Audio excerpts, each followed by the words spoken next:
अस्सलाम वालेकुम स्टूडेंट्स। आज की इस वीडियो के अंदर मैं 10th क्लास इंग्लिश के एमसीक्यूज आप लोगों के साथ शेयर करने वाली हूँ। आप लोगों के साथ जस्ट एमसीक्यूज इस वीडियो के अंदर शेयर किया जाएंगे, बाकी जो सब्जेक्टिव होगा वो नेक्स्ट वीडियो के अंदर अपलोड किया जाएगा। क्योंकि एमसीक्यूज एंड सब्जेक्टिव मिक्स कर दिया जाए तो वीडियो एक बहुत ज़्यादा लंबी हो जाएगी, एंड अगर एमसीक्यूज अलग से प्रोवाइड किया जाए एंड शॉर्ट अलग से प्रोवाइड किया जाए लाइक सब्जेक्टिव, तो ये बेस्ट हो जाता है। पहले आप लोग एमसीक्यूज प्रिपेयर कर लेते हैं, उसके बाद आप लोग लॉन्ग क्वेश्चंस या शॉर्ट क्वेश्चंस की तरफ आते हैं। अगर एक ही में सब कुछ प्रोवाइड कर दिया जाता है तो वो आपके लिए बहुत ज़्यादा बर्डन फील होगा। गैस पेपर की तरफ जाने से पहले जो इंपॉर्टेंट इंस्ट्रक्शंस हर वीडियो के अंदर डिस्कस करते हैं या जानते हैं, जो हमें पता होनी चाहिए, तो वो मैं उससे पहले बताऊंगी। उसके बाद ही हम लोग गैस पेपर की तरफ जाएंगे। अब आप लोगों को gas papers and pairing schemes वगैरह जो है वो अपलोड है, कुछ अपलोड है और कुछ आप लोगों को अपलोड हो जाएंगी बहुत जल्द। अब पेयरिंग स्कीम सबसे पहले आप लोगों ने फॉलो करनी है, उसके बाद ही आप लोगों ने गैस पेपर की तरफ आना है। अब गैस पेपर 4 टाइप्स कंसीडर करता, लाइक मैं आप लोगों को बताती हूँ कि जो आपका गैस पेपर है, क्योंकि पेयरिंग स्कीम से आप लोगों को ये अंदाजा हो जाता है कि आप लोगों ने कौन से चैप्टर्स करने हैं और आप लोगों को कौन से चैप्टर्स वहाँ पर अपने लिहाज से इंपॉर्टेंट लगे कि हमने ये वाले चैप्टर सिलेक्ट करने हैं और यही चैप्टर्स करने हैं। अब वहाँ पे आप लोगों ने चूज कर लिए, उसके बाद आप आते हैं अपने गैस पेपर की तरफ। अब गैस पेपर में मैंने इस तरह से क्वेश्चंस प्रोवाइड किए गए हैं चैप्टर वाइज। आपको हर क्वेश्चन जो है वो नजर आएंगे चैप्टर वाइज। डिफिकल्टी किसी किस्म की भी आपको मैं नहीं प्रोवाइड करती, क्योंकि हर चीज़ जो है वो डिफिकल्ट हो तो उसको मैं ईजीनेस वे में आप लोगों को प्रोवाइड करती हूँ। गैस पेपर की तरफ हम लोग आ चुके हैं, लेकिन आप लोग यहाँ पे मैं एक इम्पोर्टेंट बात बता दूं कि बबल शीट्स जो है वो हर वीडियो के अंदर शो मैं करवाती हूँ, वो आप लोगों को पता है। अब आप लोगों को ये तो पक्का याद हो गया होगा कि इसको किस तरह से फिल करना है। लाइक ड्राई पेन यूज करना है, लिक्विड पेन यूज नहीं करना। ये तो बहुत आप लोगों को चीजें जो है समझ आ चुकी होंगी, और इंस्ट्रक्शंस काफी आप लोग जो है अगर मेरी फॉलो कर रहे हैं, उनको इम्प्लीमेंट कर रहे हैं, तो ये बहुत अच्छी बात है आप लोगों के लिए। उसके बाद हम लोग एमसीक्यूज जो है वो यहाँ पर जितने भी एमसीक्यूज हैं उनके आंसर्स मैं बाद में लगा रही हूँ। लाइक क्यों बाद में लगाने की वजह क्या है? वो ये वजह है कि आप लोग जो हैं खुद से पहले इनके आंसर्स को अज्यूम करें। खुद से अज्यूम करेंगे वो तो आपके लिए बहुत ज़्यादा बेस्ट हो जाएगा, क्योंकि आप लोगों को ये अंदाज़ा हो जाएगा कि आप लोगों की कितने परसेंट तैयारी है। उसके बाद इनके आंसर्स को देखिएगा। यही मैं आप लोगों से रिक्वेस्ट करती हूँ, क्योंकि मैं जो है वैसे भी आप लोगों को यहाँ पे आंसर्स प्रोवाइड कर सकती थी, वैसे मेरा टाइम सेव होता। मैं आप लोगों को आंसर्स दिखा रही हूँ, 2 से 3 मिनट की वीडियो बना के आप लोगों को बता देती। तो यहाँ पर मुझे इतनी लंबी वीडियो में इंस्ट्रक्शंस जो बता रही हूँ मैं आप लोगों को, वो बेसिकली आप लोगों की आसानी के लिए ही मैं हर चीज़ करती हूँ जिसमें आपको आसानी लगे। लाइक आप पहले से इनको खुद से प्रिपेयर करें, खुद से अज्यूम करें, उसके बाद इन ऑप्शंस को देखें बार बार। अगर आप लोगों को ये याद हो चुके हैं तो बाद में भी आप लोग अगर इनको देखेंगे तो बाद में अगर आप खुद से आंसर्स लगाने की कोशिश करेंगे तो इजीली आप लगा सकते हैं, क्योंकि आंसर्स नहीं लगे होंगे। ये बहुत मुश्किल होती है स्टूडेंट्स को कि आंसर लगे होते हैं तो वो किस तरह से इनको प्रिपेयर करें। तो इसलिए मैं हर वीडियो के अंदर जो है वो पहले से आंसर्स नहीं लगा कर रखती, बाद में लगाती हूँ, ताकि आप खुद से इनको पहले देख सकें। तो ये एक बेस्ट तरीका हो गया आप लोगों की प्रिपरेशन का। और शॉर्ट एंड लॉन्ग क्वेश्चंस के जो आंसर्स होते हैं ना, वो मैं नहीं बताती, क्योंकि वो आप लोगों ने अपनी बुक से याद किए होते हैं पहले से। तो मैंने सोचा कि मैं अगर उनके आंसर्स भी प्रोवाइड करूंगी तो वो डिफ़िकल्टी हो जाएगी। एक तो जो है वो वीडियो बहुत लंबी हो जाएगी, और एक आप लोगों ने जो है वहाँ से प्रिपेयर नहीं करना, क्योंकि वहाँ पे मैं जो क्वेश्चंस बताऊंगी आप लोगों ने कोई और याद किए होंगे। तो इसलिए मैंने कहा आप अपनी बुक से ही याद करें, क्योंकि बेस्ट वे है बुक जो है आपकी, उसके अंदर जो डेफिनेशन लिखी है ना, अगर वो डेफिनेशन आप किसी गाइड से भी याद कर रहे हैं ना, तो बुक वाली डेफिनेशन आप लोगों के लिए एक्यूरेट है। क्योंकि आप एज इट इज़ बुक वाली डेफिनेशन पेपर में लिखेंगे तो आपको उसके फुल नंबर मिलेंगे। आप गाइड वाली लिखेंगे, क्योंकि गाइड वाली एज इट इज़ जो होती है वो डेफिनेशंस नहीं लिखी होती, बाज़ औक़ात उनमें ना डेफिनेशन को भी एक्सप्लेन करके बताया होता है। तो आप एक्सप्लेनेशन ही बेसिकली वहाँ पे लिख रहे हैं, डेफिनेशन जो होती है एक्यूरेट वो बुक वाली ही आपको लिखनी होती है। तो यहाँ पर हमारी जो है चीज़ें इंपॉर्टेंट हमने डिस्कस की हैं। हमने बहुत ज़्यादा चीज़ें पहले डिस्कस कर ली हैं गैस पेपर्स के अंदर।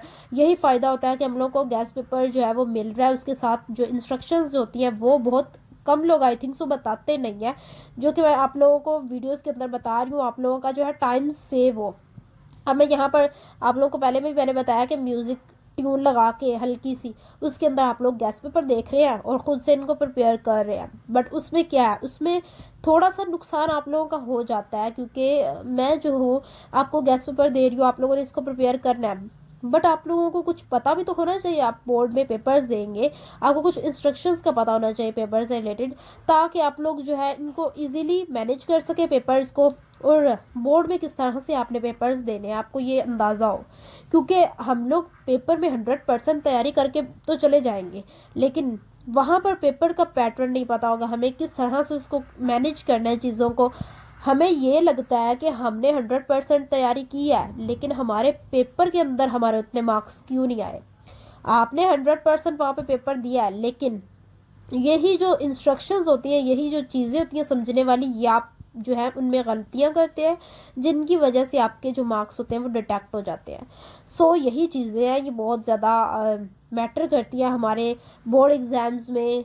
कहाँ भी आप एग्ज़ाम दे रहे हैं, टेस्ट दे रहे हैं, क्विज दे रहे हैं, तो उनमें इन चीज़ों का ख्याल रखना बहुत ज़्यादा ज़रूरी होता है। जितनी भी मैंने इंस्ट्रक्शंस बताई हैं उनको अपने माइंड में रिकॉल करते रहें, उनको रखें अपने माइंड में, खुद से कभी टेस्ट करें। लाइक आप घर में बैठे हैं, अकेले हैं, आप किसी को टेस्ट नहीं दे सकते, तो खुद को एक टेस्ट दें, फिर उसमें इन चीज़ों को लाएं, रियल लाइफ में उनको लाएं, और फिर आप देखेंगे कि आपकी परफॉर्मेंस कितनी बढ़ेगी। तो यही चीज़ें आप लोगों ने याद रखनी है। बाकी एमसीक्यूज़ जो है वो हमारे भी पड़े हुए हैं, तो उम्मीद करती हूँ आप लोगों ने काफ़ी हद तक तैयारी कर ली होगी, और आप लोगों को यहाँ पे काफ़ी ऑप्शंस जो है वो खुद से या पहले से पता होंगी। बाकी तुक्के भी कुछ स्टूडेंट्स के लग जाते होते हैं, अगर वो नहीं भी याद करते। मैं जानती हूँ कि बहुत सारे स्टूडेंट्स ऐसे हैं जो एमसीक्यूज़ को छोड़ देते हैं, वो कहते हैं हम खुद से बस कर लेंगे। उनको सिर्फ सब्जेक्टिव की होती है कि सब्जेक्टिव में हमने short question and long question जो है वो देखने हैं। बेसिकली वो लॉन्ग क्वेश्चन भी नहीं प्रिपेयर करते, जस्ट शॉर्ट और लॉन्ग पे बहुत कम फोकस, और उससे कम फोकस जो होता है उनका एमसीक्यूज पर होता है। लेकिन मैं एक बात बता दूं कि एक एमसीक्यूज है ना, उसका आपको 1 नंबर मिलेगा, ये तो बात पक्की है। लेकिन अगर शॉर्ट है, वो 2 नंबर का है, तो आपको पता है कि आपको अगर नहीं आता तो आपके 2 नंबर गए। आपको आता है लेकिन नॉर्मल आता है तो फिर 1 नंबर मिलेगा। अच्छा आता है बहुत ज़्यादा कंप्लीटली, तो फिर 2 नंबर मिलेंगे।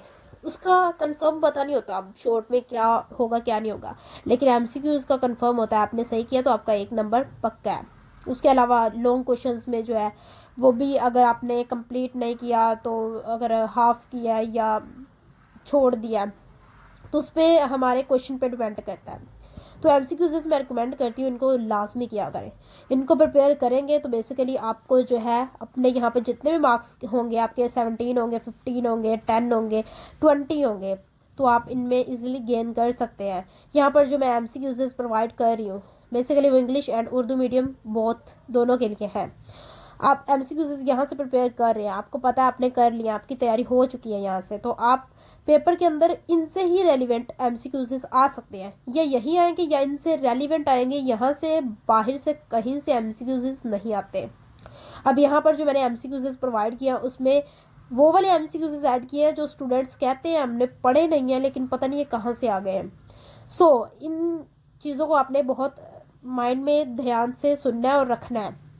और बात करें कि एक्सरसाइज के एमसीक्यूज शॉर्ट लॉन्ग, ये बहुत ज़्यादा इम्पोर्टेंट है, क्योंकि बात की जाए 9, 10, 11, 12, ये जो एग्ज़ाम्स इनके होते हैं, उनका जो पेपर होता है वो 25 to 30% या कभी कभी 25% पेपर जो होता है वो एक्सरसाइज से ही आता है। कभी ये होता है कि 40% to 50% पेपर ही एक्सरसाइज से आ जाता है। तो ये चीज़ें जो है आपने ध्यान में रखनी है कि आपने एक्सरसाइज बिल्कुल नहीं छोड़नी। अब यहाँ पर जो मैंने एमसीक्यूज प्रोवाइड किया उसमें एक्सरसाइज के एमसीक्यूज इंक्लूड है, बट आप लोगों ने फिर भी अपनी एक्सरसाइज के एमसीक्यूज को देख लेना है। शायद कि यहाँ पर वो कुछ प्रोवाइड ना किए गए हों, तो आप लोगों ने अपनी एक्सरसाइज के एमसीक्यूज जो है ना वो सारे करने हैं, एंड शॉर्ट जो है वो भी जो मैंने गेस्ट पेपर प्रोवाइड किया उसके अंदर इंक्लूड होंगे। बाकी आप लोगों ने देख लेना, उनसे रेलिवेंट ही जो है वो अपने अपने एक्सरसाइज के में देख लेना, जो रहते हैं आपने वो भी कर लेने हैं। बाकी लॉन्ग क्वेश्चंस आप लोगों को कहीं और से करने की ज़रूरत नहीं है, वो आप लोगों के जस्ट मैंने यहाँ पे जो गेस्ट पेपर में प्रोवाइड किए होंगे आप लोगों ने जस्ट वही करने हैं। सो बेसिकली देखा जाए हमारा गेस्ट पेपर जो है वो बस कंप्लीट ही होने वाला है, थोड़े से एमसीक्यूज रह गए हैं। सो आप लोगों ने इसकी बहुत अच्छे तरीके से तैयारी करनी है। आप लोग एमसीक्यूज प्रिपेयर कर लेंगे तो बेसिकली बाद में आपको जस्ट सब्जेक्टिव करना होगा, तो सब्जेक्टिव के आप लोगों को शॉर्ट एंड लॉन्ग क्वेश्चंस भी मिल जाएंगे। तो आप लोगों ने क्या करना है, एमसीक्यूज प्रिपेयर करना स्टार्ट कर देना है। बाकी आप लोगों को यहाँ पर बेसिकली देखा जाए तो पेयरिंग स्कीम आप लोगों को सबसे पहले देखनी पड़ेगी। उसमें आप लोगों को अपने चैप्टर्स जो हैं वो सिलेक्ट करने पड़ेंगे, उसके बाद ही आप लोगों को गेस्ट पेपर पर आना चाहिए। तो इस तरह से आप लोगों की जो तैयारी है वो बहुत अच्छे तरीके से हो जाएगी। यहाँ पर एमसीक्यूज़ डन हो चुके हैं, हम लोगों ने अपने एमसीक्यूज़ कंप्लीट हो चुके हैं। बहुत ज़्यादा नहीं है, आप लोगों को पता है पूरी बुक होती है और उसके अंदर हम लोगों को क्या क्या चीज़ें करनी पड़ती हैं। तो एमसीक्यूज़ बहुत ज़्यादा 1000s 2000s की तादाद में एमसीक्यूज़ थे ये, जो कि आप लोगों के लिए बहुत ज़्यादा कम किए हुए हैं। आप लोगों ने ये सारे करने हैं, अपनी एक्सरसाइज के भी करने हैं, एक्सरसाइज के शॉर्ट आप लोगों ने बिल्कुल नहीं छोड़ने। अब यहाँ पर जो आप लोगों को एमसीक्यूज़ बताए हैं वो आप लोगों ने कर लेना है। उसके बाद सब्जेक्टिव साथ पे लिख दिया गया है ताकि आप लोगों को जब ये बताया जाए तो आप लोग ये कर लें, ताकि बेसिकली आप लोगों को आसानी हो। और बहुत ज़्यादा लॉन्ग चीज़ें जो होती हैं वो स्टूडेंट्स स्किप करते हैं, नहीं करते। तो आप लोगों को यहाँ पे शॉर्ट हर गेस्ट पेपर के अंदर कम ही चीज़ें बताई जाती हैं, और अगर ये आप लोग कर लेंगे तो बहुत ज़्यादा अच्छे मार्क्स ले लेंगे। तो इसलिए मैं कह रही हूँ सबसे पहले पेयरिंग स्कीम की तरफ जाएँ, उसके बाद गेस्ट पेपर की तरफ आएँ। स्टूडेंट्स, यहाँ पर जो आप लोगों का इंग्लिश का गेस्ट पेपर है एमसीक्यूज़ का वो कंप्लीट हो चुका है। बाकी सब्जेक्टिव की बात की जाए तो वो बाद में अपलोड कर दिया जाएगा, वो आप लोग देख लेना। यहाँ पर 10th क्लास इंग्लिश के जो एमसीक्यूज़ हैं वो मैंने आप लोगों को बता दिए हैं। अब आप लोगों ने इनको बहुत अच्छे तरीके से प्रिपेयर कर लेना है।